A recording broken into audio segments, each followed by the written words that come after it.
이번 코너 시간은 이름하여 알아두면 쓸데없는 유니티 잡학사전에서 알쓸 유잡. 이번 시간에는 카메라와 컬링에 대해서 얘기를 할 거고요. 주제를 이걸로 잡은 게 뭐냐면, 카메라라고 하는 게 유니티에 기본적으로 있는 템플릿이고 모두들 그냥 별 대수롭지 않게 사용을 하세요. 근데 카메라가 중요한 게 뭐냐면 컬링이라는 이슈 때문에 굉장히 중요하거든요. 컬링이라고 하는 거는 결국 카메라에 보이지 않는 것은 그리지 않는다 라는 기본적인 컨셉인데, 되게 당연한 말 같잖아요. 우리 눈에 보이지 않으면 그리지 말아야 되잖아요. 네. 근데 이런 기능을 하기 위해서 되게 많은 기술들 아니면 많은 컨셉들이 사용이 됩니다. 그래서 모델 뷰 프로젝션 트랜스포메이션 해서 이걸 줄여서 MVP 트랜스포메이션이라고 얘기하기도 하고, 그래서 그런 과정을 통해서 뷰 프로스텀, 뷰 볼륨 안에 들어오는 것들을 걸러지는 게 프로스텀 컬링이라는 개념이 있거든요. 근데 이 컬링이라는 이 개념 자체가 뭐 프로스텀 컬링도 있고 오클루전 컬링도 있고, 그리고 카메라의 기능 보면 컬링 레이어라는 것도 있고 굉장히 많은 요소들이 포함이 돼 있어요. 그래서 우리가 평소에 숨을 쉬면서 공기가 뭔가 있다는 걸 인식하지 않듯이, 게임을 우리가 개발하면서 카메라가 있고 이 카메라를 통해서 모든 화면들이 렌더링이 되는데, 이게 구체적으로 어떻게 돌아가는지, 어떤 중요한 점들이 있는지를 간과하고 지나가는 부분들이 많아서 그런 부분들에 대해서 설명을 드린 거라고 생각하시면 될 것 같습니다. 카메라라는 컴포넌트는 다들 기본적으로 사용을 하시죠. 여기 화면에 보시는 것처럼 오브젝트가 있고, 카메라가 오브젝트를 비추면은 이 카메라 통해서 오브젝트가 비춰지고, 그런 간단한 그리고 기본적인 원리로 사용을 하고 있습니다. 근데 이런 과정을 하기 위해서는 쉐이더 쪽 얘기이긴 한데요. MVP 트랜스폼 아니면 MVP 트랜스포메이션 아니면 버텍스 트랜스포메이션, 이런 여러 가지 컨셉으로 여러 가지 이름으로 불리긴 하는데, 이 카메라의 오브젝트가 보여지기 위해서는 이 오브젝트가 매 프레임마다 그릴 때마다 변환을 거치게 돼요. 그래서 이런 부분이 뭐 수학적인 얘기도 끼어들 수밖에 없는데, 수학적인 내용 빼고 개념적인 부분만 설명할 거니까 너무 복잡하게 생각 안 하셔야 돼요. 그래서 우리가 유니티를 사용하고, 그리고 사용하다가 또 쉐이더 코드를 직접 만질 때도 있고 그러지 않아요. 그런 식으로 쉐이더를 직접 개발하게 되면 꼭 거치게 되는 그런 개념이거든요. 그래서 미리 예습하신다고 생각하고 설명을 들으시면 될 것 같아요. 자, 그래서 아까 보여드렸던 것처럼 우리가 카메라가 있고, 카메라가 이 오브젝트를 비칩니다. 그럼 여기 이 화면대로 게임 뷰에서는 이런 화면이 보여지죠. 근데 보면은 이 카메라도 가만히 있고 오브젝트도 가만히 있고, 이런 어떤 월드 공간에서 이 오브젝트도 가만히 있고 카메라도 가만히 있고 그렇긴 한데, 이 가만히 있는 상황에서도 내부적으로 항상 변환이 일어나요. 이걸 트랜스폼 변환이라고 하는데, 이런 과정들을 결국 다 버텍스에서 일어나는 거거든요. 그러니까 우리가 보통 메쉬를 볼 때는 메쉬가 이런 덩어리들이잖아요. 근데 이런 덩어리는 결국 여러 가지 삼각형으로 이루어져 있고, 삼각형은 여러 가지 선으로 이루어져 있고, 결국 이게 다 버텍스 라인, 이 점들로 이루어져 있습니다. 그래서 우리가 메쉬가 움직인다 라고 얘기는 하지만, 사실 이 메쉬가 움직이는 게 아니고 버텍스가 움직이는 거거든요.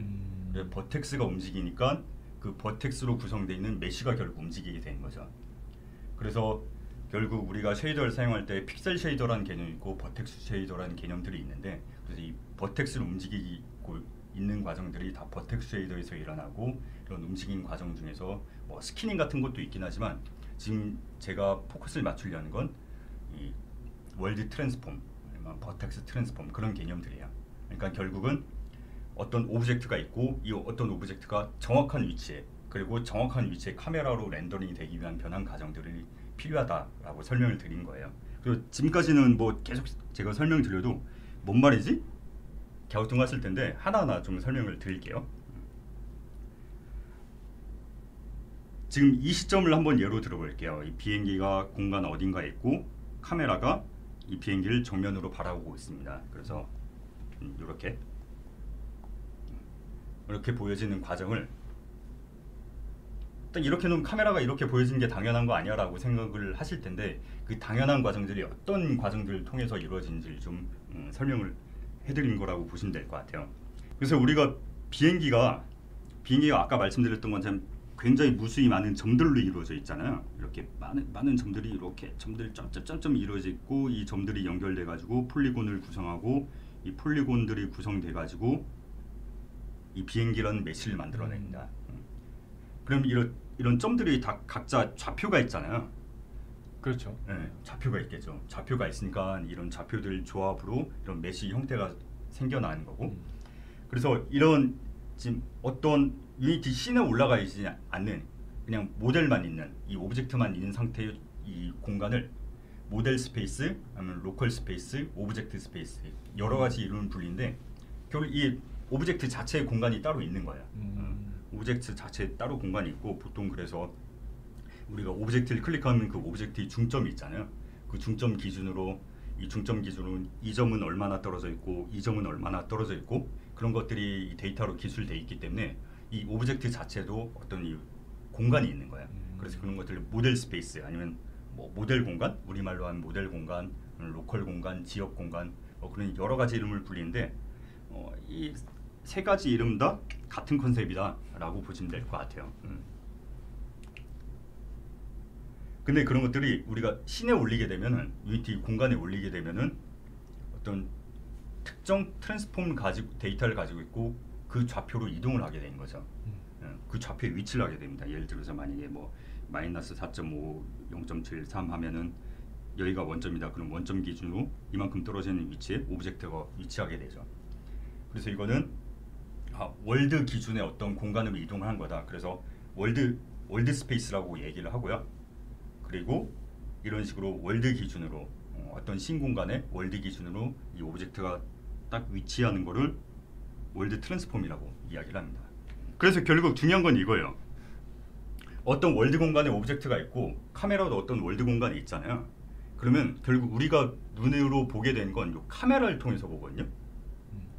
이 카메라를 통해서 보기 때문에 결론적으로는 모든 오브젝트가 카메라 기준을 정렬이 돼야 돼요.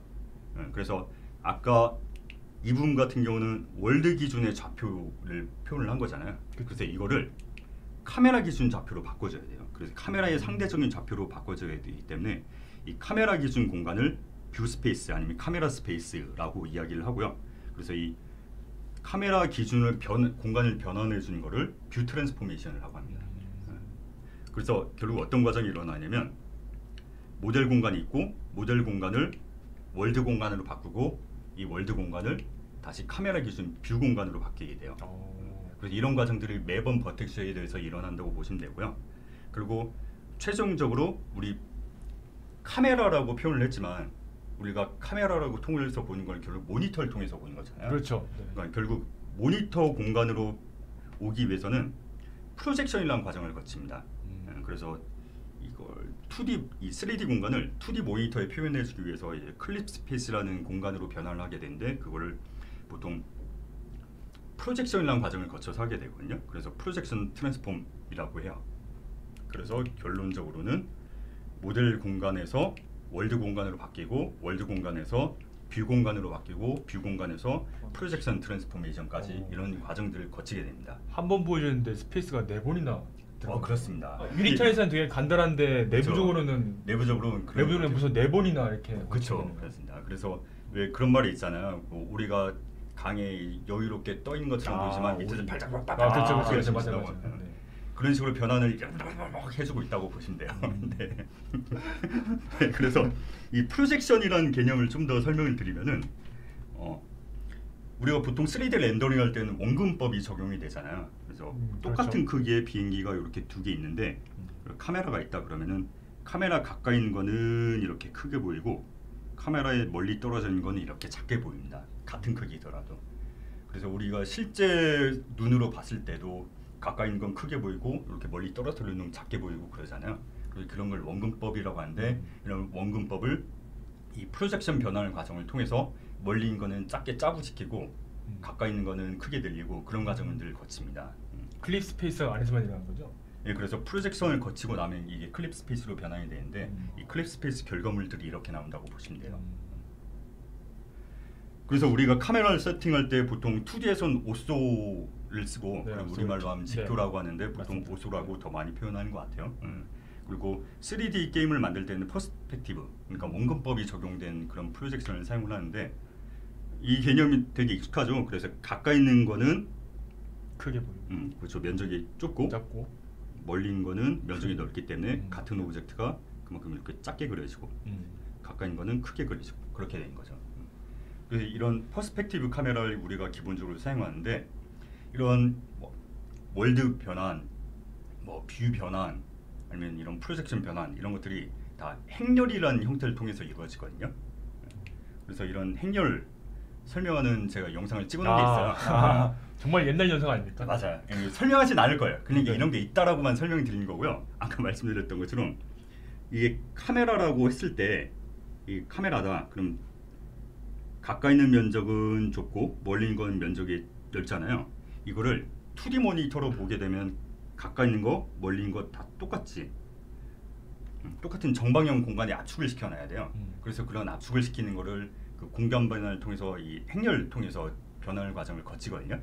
그래서 이게 수학적으로 어떻게 이루어지는지를 보고 싶다 그러면은 슈퍼자를 위한 게임 수학이라고 검색해서 보시면은 이 행렬에 대해서 변환 과정을 제가 설명해 놓은 게 있어요.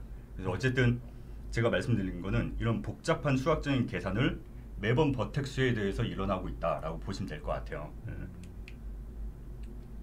그래서 이 쉐이더 코드를 좀 보여드리면은 이게 URP 쉐이더를 가져온 거예요. URP 쉐이더를 가져온 거고요. 빌트인 쉐이더랑 URP 쉐이더랑 조금 뭐 사용한 상수라든가 그런 게 많이 달라졌어요. 그래서 그건 이따가 다른 코너에서 설명을 드릴 텐데 지금은 URP 쉐이더를 기준으로 설명을 드린 거고요. 이건 지금 언리 쉐이더, 가장 기본적인 라이팅을 쬐지 않는 쉐이더에서 버텍스 변환을 하는 쉐이더를 보여드리고 있는 건데 이 결국은 인풋 값 중에 포지션 OS라고 있는데 이게 결국은 오브젝트 스페이스를 줄여서 OS라고 한 거예요. 그래서 이 오브젝트 스페이스를 어떤 함수를 통해서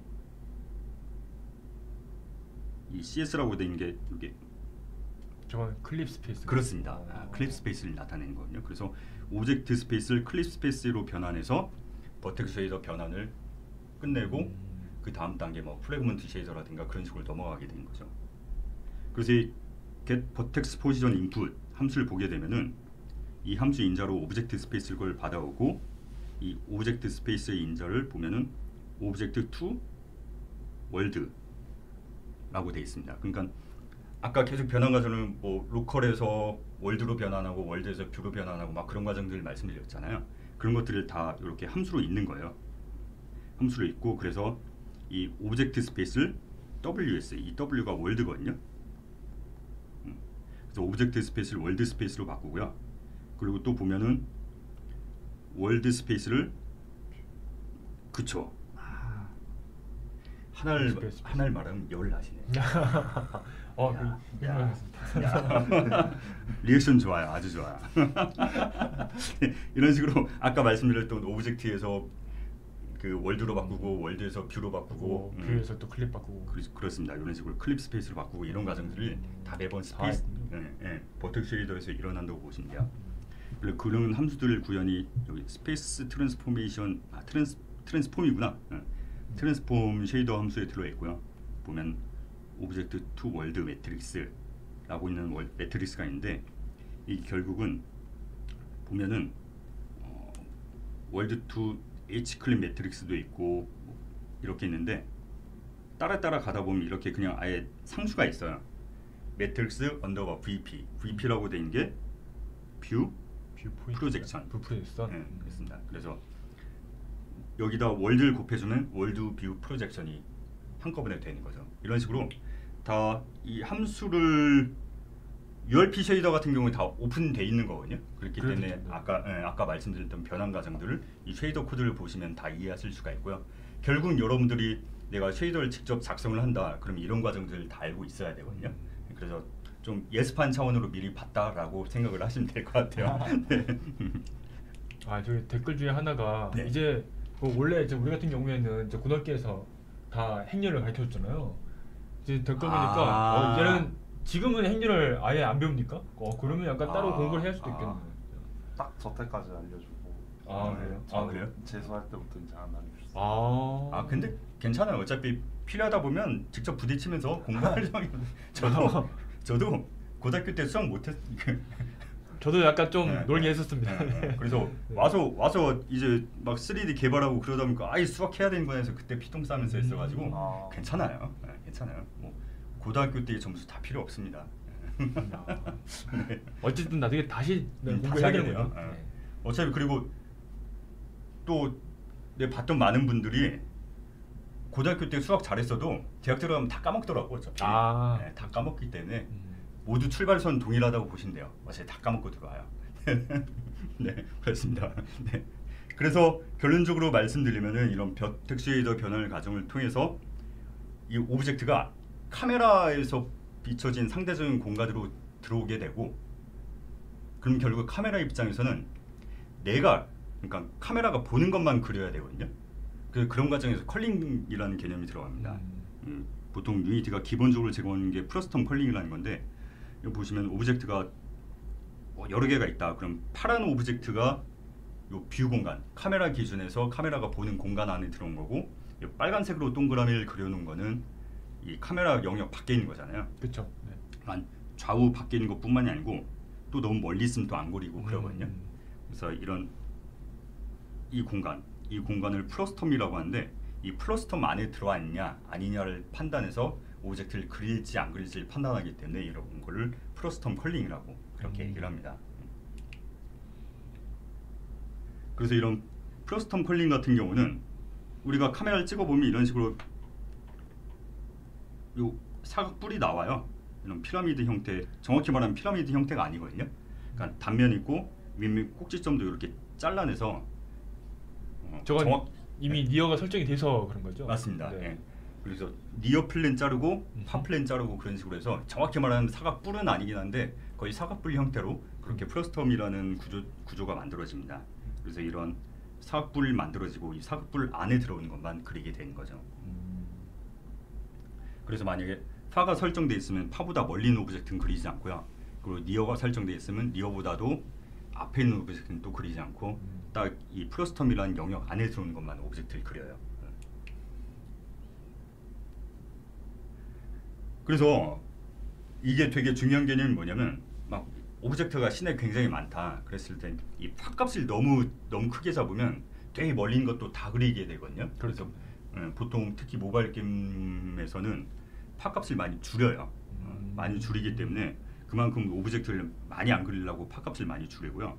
예를 들어서 얘 같은 경우는, 이 화면 같은 경우는 2000개 정도의 드로우클 나오는데 이 화면 같은 경우는 1300개 정도의 드로우클 나오거든요. 멀린 걸 잘라냈기 때문에. 그래서 이런 거 많이 잘라낼 때 너무 단면이 확 잘리면 티가 나잖아요. 그래서 보통은 포그 처리를 해요. 그래서 여기 보면 자연스럽게 포그가 먹어서 오브젝트가 서서히 부드럽게 사라지잖아요.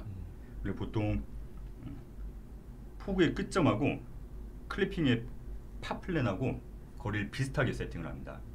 그러니까 이게 완전히 똑같이 세팅한 갑자기 오브젝트가 뿅 하는 팝핑 그런 느낌들이 있기 때문에 좀 어느 정도 열을 둬가지고 뭐 그렇게 세팅하긴 하는데, 결국은 포그 값하고 클리핑 값하고 비슷하게 설정을 하면은 조금 자연스럽게 빼고, 그래서 이 파 클립을 어느 정도 최대한 많이 당겨야 그만큼 오브젝트를 덜 그리는데, 그렇다고 너무 당기면 또 시야가 답답한 느낌이 있긴 하니까 이게 게임마다 이걸 어느 정도로 줄지 그거는 케바케라고 보시면 될 것 같아요.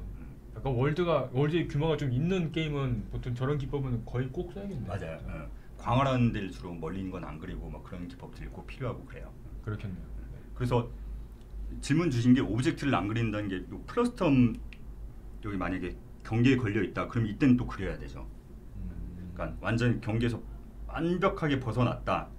이렇게 완벽하게 벗어났다라고 하면 안 그리는데 살짝 걸려 있으면 그리긴 해야 돼요. 그 기준이 뭐 버텍스의 기준인 건가요? 아니면 오브젝트의 트랜스폼 기준? 네, 오브젝트의 트랜스폼이고 오브젝트마다 보면 유니티가 내부적으로 이렇게 바운딩 볼륨이라는 걸 설정해놔요. 그래서 API로 접근해서 바운딩 볼륨을 강제로 그려서 디버깅 해볼 수도 있긴 하거든요. 근데 이런 바운딩 볼륨이라는 게 있고, 이 바운딩 볼륨이 플러스텀이랑 겹치는지 그런 것들을 체크하는데, 그런 것까지 너무 또 그때도 뭐 AABB라든가 OBB 그런 개념들이 들어가서 너무 길어져서 생략을 네, 할게요. 그렇겠네. 네. 뭐 이건 약간 좀 번역이 한데 네. 지금 저렇게 이제 컬링이 들어갔잖아요. 사실 유니티 안에서도 지금 그 컬링, 네. 저 프로스턴 컬링 그 영역 안에 들어가면은 그 이벤트가 발생을 해요. 맞아요. 그래서 그 온 비캠 뷰하고 그 두 가지 디세이블 뷰가 있던데, 네, 혹시 이제 카메라에 들어갔다 나갔다 이런 걸 이제 이벤트로 한번 그 받아보고 싶다 싶으신 분들은 온 BKM이라고 한번 그 C샵에 직접 맞습니다. 그 자동화선 치시면 바로 나올 겁니다. 그렇게 해서 그런 과정을 통해서 내가 쓸데없이 그린 게 있는가 뭐 그런 식으로 뭐 디버깅 해볼 수도 있고요. 굉장히 사실 컬링만 가지고도 1시간 동안 얘기할 것들이 굉장히 많아요. 특히 URP로 넘어가게 되면은 그 SRP로 넘어가게 되면 컬링도 커스터마이징 할 수가 있고 그렇기 때문에 굉장히 할 얘기들이 많긴 한데 최대한 참고 진행하고 있습니다. 네. 벌써 10분이 지난 것 같은데요. 괜찮아요. 네. 네. 초반에 말이 많지 후반 훅훅 지나가면 돼요. 그래서 요즘은 디바이스 성능들이 많이 좋아지고 프리뷰 게임들이 많긴 한데 예전에는 한 몇 년 전만 해도 이렇게 탑다운 뷰 이런 식으로 했던 게 바로 오브젝트를 덜 그리기 위해서 그렇겠네요. 프로스텀 컬링 기본적인 원리를 이용해서 덜 그리기 위해서 일부러 탑다운 게임들을 많이 했었는데 요즘은 뭐 모바일 게임에서 드로글 막 몇백 개씩 그리기도 하고 뭐 그러니까 좀 프리뷰 카메라로 많이 변경이 되고 있죠. 근데 그만큼 파플랜이라든가 뭐 포그라든가 그런 걸 잘 사용을 해야 오픈 월드에 그리고 자율성 카메라에서 이런 컬링 같은 걸 좀 많이 좀 고려를 하면서 만드실 수가 있을 거예요. 근데 컬링이란 게 비용이 많이 들긴 하는데 그렇다고 모든 오브젝트를 매번 다 컬링 체크하고 그러는 게 아니고 뭐 유니티도 마찬가지고 모든 3D 엔진 같은 거는 다 공간 분할을 한 기법을 사용을 하거든요. 그래서 지금은 뭐 2D 평면상으로 보여드리고 있긴 한데 2D 평면으로 한다 그러면 쿼드 트리라는 기법으로 공간 분할을 하고 3D에선 보통 옥트리로 많이 그렇게 사용을 해요. 그래서 기본적인 원리는 똑같고 이게 2D냐 3D냐 차이라고 보시면 될 것 같은데 아마 뭐 전공 관련 대학에서 배우나 모르겠다. 모르겠어. 아무튼 대학에서 공간 분할을 아마 배울 수도 있을 것 같아요. 배운지 안 배운지 정확히 모르겠어요.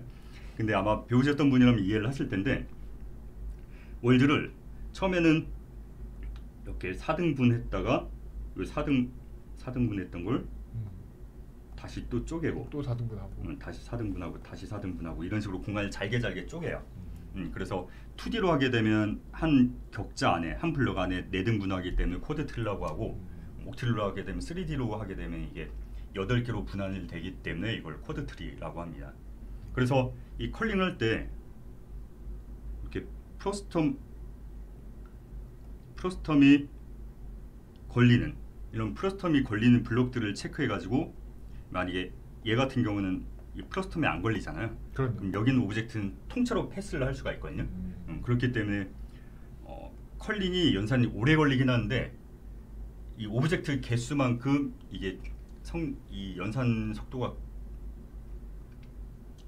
정비례하진 않아요. 그러니까 이걸 뭐라고 표현할지 모르겠는데 개수만큼 그게 꾸준히 리니어하게 증가하진 않고요. 그러니까 이만큼 공간 분할 적용하기 때문에 이 컬링 비용이 생각보다는 많이 먹진 않습니다만은 문제는 또 공간을 계속 관리를 해줘야 하기 때문에 오브젝트가 서로 여기 있다 움직이고 하면 또 이 공간 데이터들을 변환을 해줘야 되거든요. 그렇죠. 그렇기 때문에 그게 또 비용이 먹어요. 그렇기 때문에 생각보다 많이는 안 먹지만 그렇다고 생각보다 빠르진 않아요. 그래서 적당히 연산이 먹기 때문에 실제로도 공간이 오브젝트가 많고 그리고 되게 오브젝트를 다 동적으로 움직이는 애들이 다 수두룩 빡빡하다 그러면은 나중에 프로파일러로 돌려봤을 때 이 컬링 비용도 어느 정도 먹긴 할 거예요. 그래서 컬링도 공짜가 아니고 비용이 있다라는 걸 항상 염두에 두시고 그렇게 진행을 하시면 좋을 것 같고요.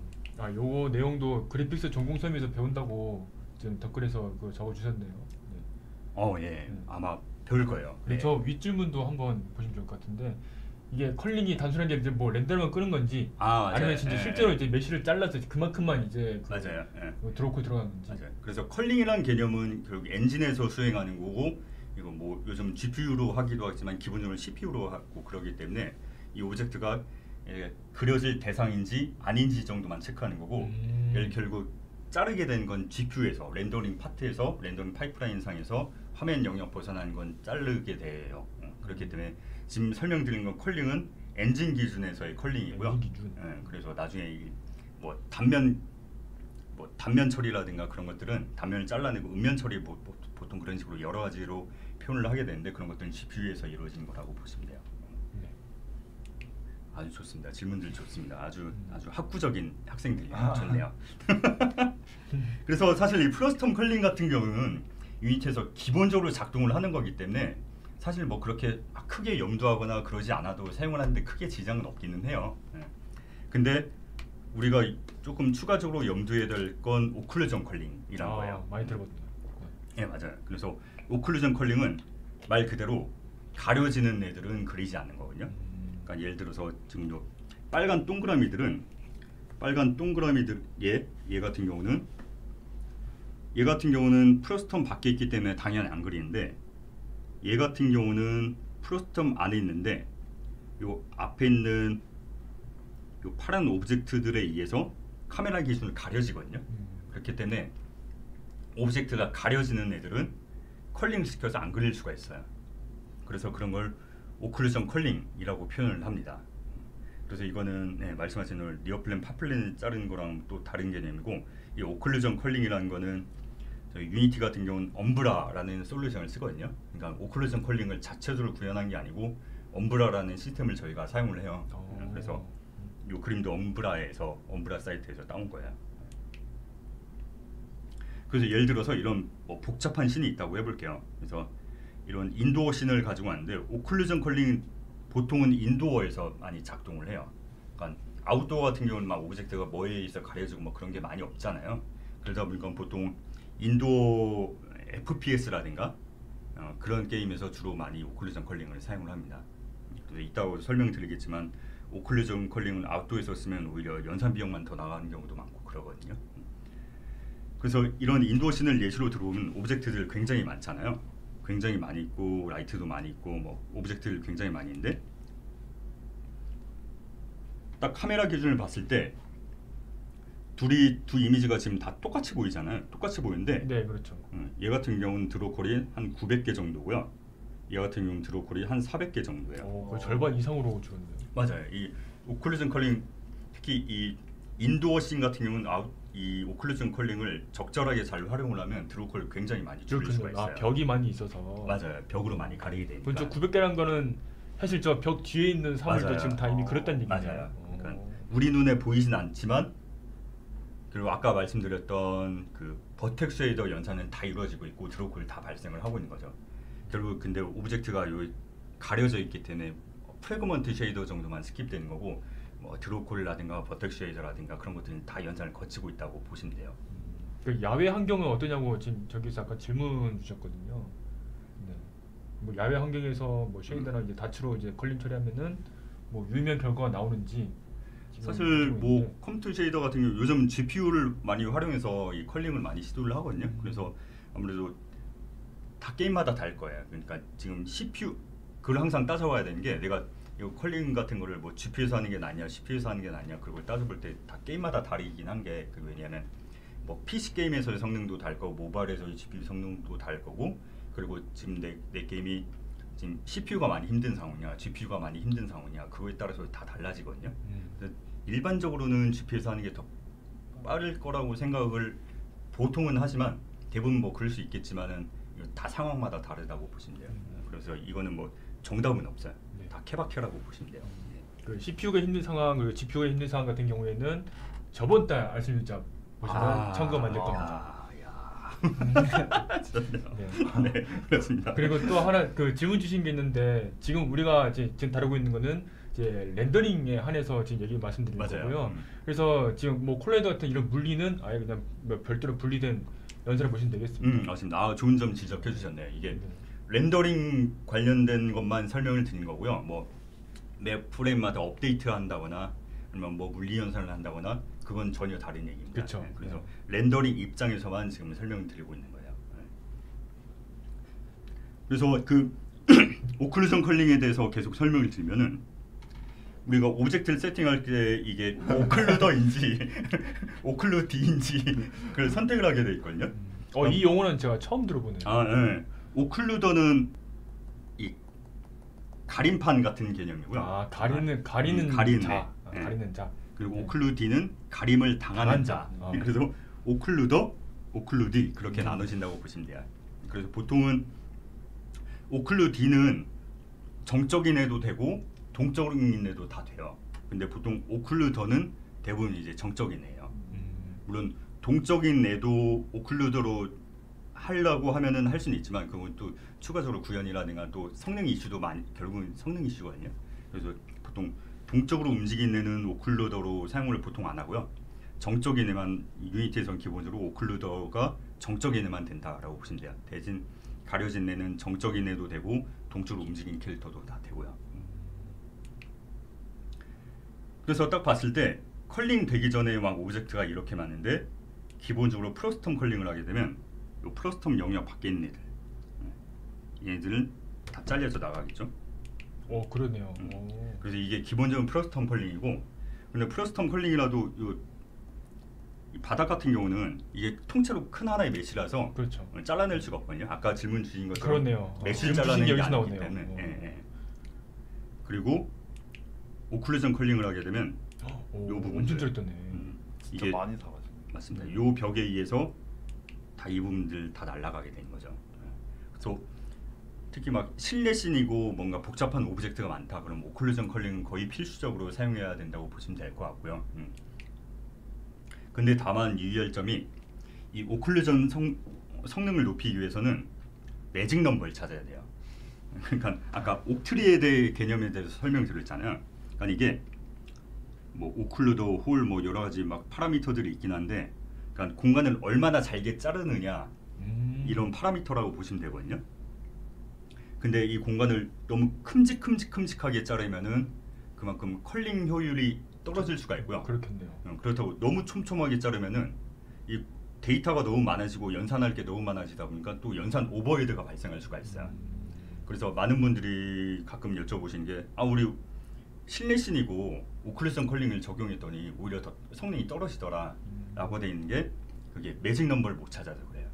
그러니까 매직 넘버라고 보통 표현한다면 어떤 특정한 공식에서 수치가 딱딱딱 나온 값이 아니고 그냥 좀 휴리스틱하게 이것도 해보고 저것도 해봤더니 많이 시도를 해봐야 이 수치 해봤더니 이러니까 얼추 좋아지더라 라고 하는 게 그런 걸 보통 매직 넘버라고 하거든요. 말이 매직이지 녹아다. 근데 보통 개발하면 그런 수치들 과정들이 많이 필요해요. 그래서 이 오클루전 컬링 역시 이런 매직 넘버를 찾는 게 중요하다. 아까 그 ML 에이전트의 그 하이퍼 네. 파라미터랑 비슷하잖아요. 극히 공감해. 세미나 할 때 말씀하셨거든요. 매직 넘버 찾아야 된다. 맞아요. 모든 공학 분야에서 매직 넘버라는 단어가 되게 흔하게 쓰이는 용어라서 여기서도 이 컬링에서도 매직 넘버를 찾는 게 중요하다. 바로 질문 주신 게 있는데 이런 매직 넘버 같은 거를 약간 최적의 수치를 뭐 제한하는 기능은 없는지 지금 그런 것도 없고 아까 말씀드렸던 것처럼 뭐 디바이스마다도 다르고 상황마다도 다 다르고 그래가지고 뭐 결국 경험을 많이 해봐야겠네요. 경험적으로 찾는 거예요. 아직은 어쩔 수 없어요. 이거는 AI 단에서 있긴 한데 그것도 엄청난 기능은 아니고 좀 그냥 다 해본다 이런 식으로 컴퓨터가 이제 AI가 대신해주는 AI가 이렇게 대신해주고 뭐 매직 넘버를 살짝 조금 근데 뭐 그러니까 그러면서 찾아가는 그런 건데 이제 대신 그 컴퓨터의 성능이 많이 컴퓨터가 서버킨 것처럼 야 역시 머신러닝이 다 한다. 이래는 머신러닝, 이래는 인공지능. 이런 사례가 있다고 합니다. 추천은 그렇게 드리지 않습니다. 근데 시간 좀 지나면은 괜찮지겠네요. 만약 뭔가 많이 발전. 걔는 뭐 머신러닝을 발전하고 있으니까요. 뭐 좋네요. 네 그렇다 합니다. 네. 네 그래서 또 말씀드리지만 아웃도어는 이게 적용하면 아마 연산 효율이 많이 떨어진 경우가 많을 거예요. 그렇군요. 이게 컬링할 게 별로 없긴 한데 연산은 계속 해야 되고. 맞아요. 그리고 특히 아웃도어 같은 경우 공간이 되게 넓잖아요. 그렇죠. 인도 같은 경우는 뭐 건물 뭐 한 층이라든가 많아봐야 몇 층 정도인데 아웃도어는 되게 광활하다 보니까 오클루전 컬링이 적용되기가 대부분 원활하지 않을 거고요. 보통 인도어에서 많이 적용한다고 보시면 될 것 같아요. 그리고 또 이런 경우도 있을 거예요. 보통 다 인도어는 문이 있잖아요. 그래서 문을 열면 보여야 되고 문을 닫으면 안 보여야 되잖아요. 그렇죠. 그래서 그런 게 포탈란 개념이 들어있어요. 그래서 이 문 같은 경우는 문에다가 예를 들어서 얘는 시간이 없어서 이건 데모를 못 만들었는데 이렇게 문이 있다. 그럼 요 문에다가 이 포탈란 걸 컴포넌트를 추가해 줍니다. 실제로 그 기본으로 있는 컴포넌트인가요? 맞아요. 이 엄브라에 그냥 기본적으로 있는 기능이라서요. 그래서 만약에 문을 열게 되면은 포탈이 오픈됐다라고 그냥 설정을 해주고요. 문이 닫히면 이걸 false로 설정해 주면은 그냥 이게 이 문을 통해서 가려질 연산을 할지 안 할지 그게 뭐 플래그처럼 있거든요. 그런 과정을 통해서 문을 닫았을 때 뒤에 는 컬링이 되고 문을 열었을 땐 보이고 그런 과정도 다 적용을 해줄 수가 있습니다. 그래서 동적으로 움직이는 그 오클루더는 불가능하지만 이런 식으로 뭐 껐다 켰다 하는 그런 오클루더는 존재가 가능해요. 그래서 보통 게임에서는 문이 움직이진 않잖아요. 문을 보통 열고 그렇죠. 닫고 그 정도잖아요. 그래서 웬만하면 다 커버가 된다라고 보시면 될 것 같아요. 그리고 또 하나 카메라에서 염두에 두실 게 컬링 마스크라고 있거든요. 그러니까 보통 오브젝트들이 막 여러 개 있고 보통 이게 어떨 때 쓰냐 카메라가 여러 개일 때 맞아요. 네. 보통 스태킹이라든가 그런 거 카메라 여러 개 있을 때 이 카메라는 UI만 그리고 저 카메라는 캐릭터만 그리고 또 다른 카메라는 뭐 공간만 그리고 그런 식으로 여러 개를 나눠서 컬링 마스크를 사용하는데 이때 컬링 마스크를 사용할 때 주의할 점이 뭐가 있냐면 보통 컬링 마스크라고 하게 되면은 레이어 필터링 하고 나서 컬링을 할 거라고 보통 생각을 하거든요. 근데 그 반대입니다. 유니티는 컬링을 먼저 하고 나서 레이어 필터링해서 레이어 필터 걸러진 애들을 렌더링하는 식으로 돼 있거든요. 그러니까 컬링 마스크를 했다고 해서 컬링이 그러니까 이름을 잘못 지었어 솔직히. 컬링 마스크라고 하면 이 레이어 필터링이 되고 컬링을 할 것 같잖아요. 근데 그렇죠. 컬링을 하고 나서 레이어 필터링을 하기 때문에 이걸 했다고 해서 뭐 컬링 효율이 좋아지거나 뭐 그러진 않아요. 그래서 이런 부분을 좀 오해를 줄 수가 있어서 이런 것들을 언급을 드린 거고요.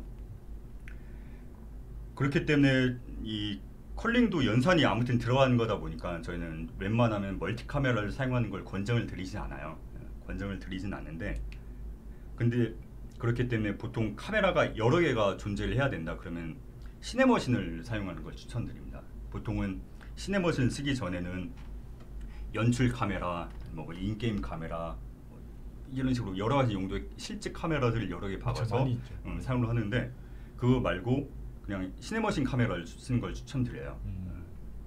시네머신 같은 경우에는 약간 그 카메라 감독 같은 거를 이제 보시면 될 것 같고 시네머신에서 이제 궁금하신 그 분들이 계시면은 여기 유니티 코리아 그 유튜브 채널에서 시네머신 한글로 쳐도 가이드 많이 나옵니다. 네, 참고하시면 좋을 것 같아요. 좋네요. 그래서 아마 시네머신은 대부분 쓰실 것 같아요. 요즘은 많이 거의 이제 기본이 된 것 같아요. 맞아요. 그래서 이 시네머신은 사실 실제 카메라가 아니고 보면 이름 자체가 버추얼 카메라잖아요. 그러니까 이 실제 카메라를 컨트롤해주는 가상의 카메라이기 때문에 시네머신 자체가 컬링을 하거나 시네머신 자체가 렌더링하거나 그러진 않고 이 카메라를 단순히 컨트롤해주는 애이기 때문에 시네머신은 뭐 많이 쓴다고 해서 실제 카메라를 많이 쓰는 것만큼 성능 영향이 그렇게 뭐 그렇다고 해서 시네머신 막 몇백만 개 깔진 않을 테니까. 뭐 그렇겠죠. 네. 그래서 실제 카메라 쓰는 것보다는 버추얼 이 시네머신 카메라를 많이 쓰는 걸 보통 권장을 드리고요. 근데 다만 실제 카메라를 여러 개 써야 되는 경우가 카메라 스태킹 기능이 그런 경우가 많아요. 그래서 이런 식으로 실제 카메라를 많이 써야 되는 경우에는 서로 카메라가 서로 프러스텀이 겹치지 않게 쓰는 걸 권장합니다. 영역 자체가 겹치는 거는 알고 이렇게 그렇죠. 따로 일부러 이렇게 떼놔서. 맞아요. 만약에 이렇게 프러스텀이 서로 이렇게 겹치게 되면은 여기는 오브젝트들이 중복 연산들이 발생을 하게 되면 컬링을 하게 되죠. 중복 연산을 표현하는 게 아니고 어쨌든 막 이 오브젝트를 다 어쨌든 얘한테도 컬링을 해야 되고 얘한테도 컬링을 해야 되기 때문에 그렇죠. 불필요한 연산이 많이 더블로 들어가거든요.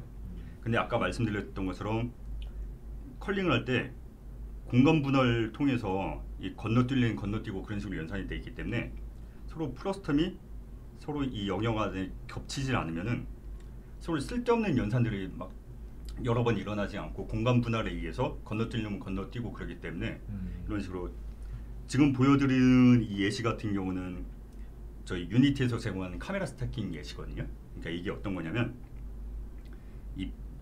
여기가 비행기가 있고 비행기요. 멋있죠 비행기. 비행기가 여기 있고 네. 여기는 3D 스카이박스가 있는 거예요. 그래서 여기 있는 카메라하고 여기 있는 카메라하고 움직이는 팩터를 다르게 세팅해가지고 마치 진짜 우주 공간에 광활한 우주 공간에 있는 것처럼 표현을 하는 거거든요. 그래서 이 카메라 스태킹 기법을 사용하는데 여기도 보시면 서로 프로스텀이 겹치지 않게 멀리 떨어뜨려 놨습니다. 그런 식으로 카메라 스태킹을 해야 된다 그러면은 서로 카메라를 최대한 멀리 최대한까지는 아니더라도 서로 어쨌든 겹치지 않게 떨어뜨리는 걸 추천을 드립니다. 지금 채팅에서도 나오고 있는데 그 보통 그 이런 UI 에셋 같은 거 보면은 그 UI 카메라가 따로 다니는 경우도 좀 있거든요. 맞아요. 그럼 그 경우도 결국은 이 영역이 겹치지 않게 따로 떨어지는 게 맞아요. 그게 좋아요. 어쨌든 레이어 컬링은 그 레이어 먼저 하고 그다음에 컬링 먼저 하고 컬링 먼저 레이어하기 때문에 사실 그 레이어는 의미가 없잖아요, 그렇죠? 맞아요. 네. 그래서 레이어는 단순한 우리 눈에 보이기 위한 필터링이지 컬링 자체를 필터링하는 거 아니라서. 그래서 아무리 UI라고 하더라도 결국 이제 영역을 떨어뜨리는 게 훨씬 더 낫다. 맞아요. 네, 그렇게 설명이 됩니다. UI 카메라인데 쓸데없이 오브젝트를 3D 오브젝트를 바라보고 있다. 보통 이제 그 잘 모르시는 분들이 그렇게 쓰거든요. 맞아요. 그래서 그런 부분들은 좀 많이 떨어뜨리는 게 좋아요. 그렇다고 합니다. 그리고 또 컬링이라는 개념 중에 프로스텀 컬링, 오클루전 컬링 말고 또 LOD를 이용해서 컬링, 이거는 솔직히 이름을 LOD. 컬링이라고 표현하는 게 맞을지 모르겠지만 어쨌든 좀 멀리 떨어진 애들은 아예 그리질 말아가지고 네. 좀 성능을 절약하는 기법들도 있긴 하거든요. 이걸 뭐 디스턴스 컬링 아니면 뭐 LOD 컬링 여러 가지 이름으로 불리긴 하는데 결국 유니티에서도 LOD 시스템을 제공을 하잖아요. 그래서 네. LOD 매실 실제로 여러 개 나누는 것도 의미가 있지만 그게 아니고 그냥 LOD 기법을 사용을 해가지고 어느 정도 멀리 떨어지는 애들은 그냥 아예 컬링 시켜버린 거예요. 그리지 않고. 그래서 보면은 이 두 이미지 보면은 되게 육안으로 되게 크게 달라 보이진 않잖아요. 네, 그러네요. 근데 여기 보면은 얘는 드로컬이 한 230개 정도고 230개 정도고 얘는 150개 정도예요.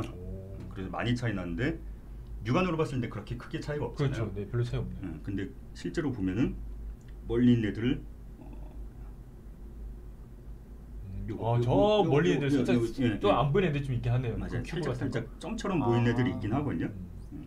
그런 애들이 걸러진 거라서 이게 시각적으로는 그렇게 티가 안 나는데 그냥 아예 잘라버리면 성능적으로 크게 이득을 볼 수 있는 그런 경우들이 많아요. 그래서 아웃도어 씬 같은 경우는 이런 파클립뿐만이 아니고 이런 식으로 LOD 기법을 사용해가지고 좀 멀리 있는 애들은 아예 잘라지게 그리지 않게 화면에 그리지 않게 하는 기법도 굉장히 중요합니다. 그래서 이런 것만 잘 활용해도 드로콜을 많이 줄일 수가 있기 때문에 이런 프로스텀 컬링, 오클루전 컬링 그리고 이런 LOD 시스템을 이용해서 뭐 일찌감치 컬링 시켜버리고 그런 것들도 굉장히 많이 활용될 수가 있을 거예요.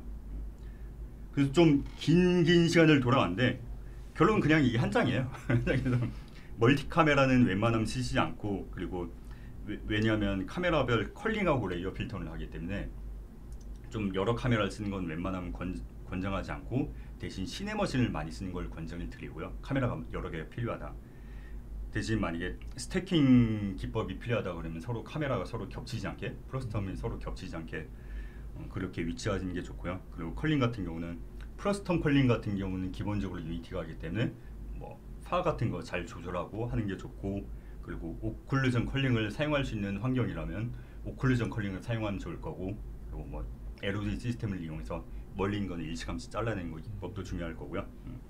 그리고 탑다운 뷰 같은 경우는 애초에 하늘을 보지 않잖아요. 그러니까 결국 중요한 건 그 카메라한테 보이지 않는 애는 그리지 않는 게 중요한데 뭐 스카이박스도 결국 이 렌더링 비용이 들어가는 거기 때문에 그렇겠죠. 네. 탑다운 게임 같은 경우는 보통 스카이박스를 빼는 게 중요하고요. 그래서 카메라라고 하는 거는 우리가 별로 크게 생각 안 하고 사용을 하는데 이 카메라라는 컴포넌트도 굉장히 중요한 역할을 하는 거기 때문에 이런 부분을 신경 쓰시면은 시각적인 그렇게 다운은 별로 없으면서도 성능을 크게 높일 수 있는 그런 여러 가지 기법들이 있다라고 이해를 하시면 될 것 같습니다. 성능을 고르면서 약간 장르도 바뀔 수 있는 그런 상황이 될 수 있겠네요. 그렇긴 한데 근데 요즘은 예전에 비해서 한 뭐 5, 6년 전 비해서 성능들이 모바일 디바이스도 많이 좋아져가지고 그렇죠. 네, 많이 좋아졌죠. 네. 그리고 타겟 사양에 맞게 무조건 타겟 사양을 낮춘다고 해서 무조건 좋은 게 아니고 타겟 사양에 맞게 게임을 개발하는 게 중요하기 때문에 그런 부분들을 많이 고려하시면 될 것 같다. 네, 그렇습니다. 결론이고 제일 중요한 거 구독, 좋아요. 좋아요 잊지 마세요. 감사합니다. 네, 감사합니다.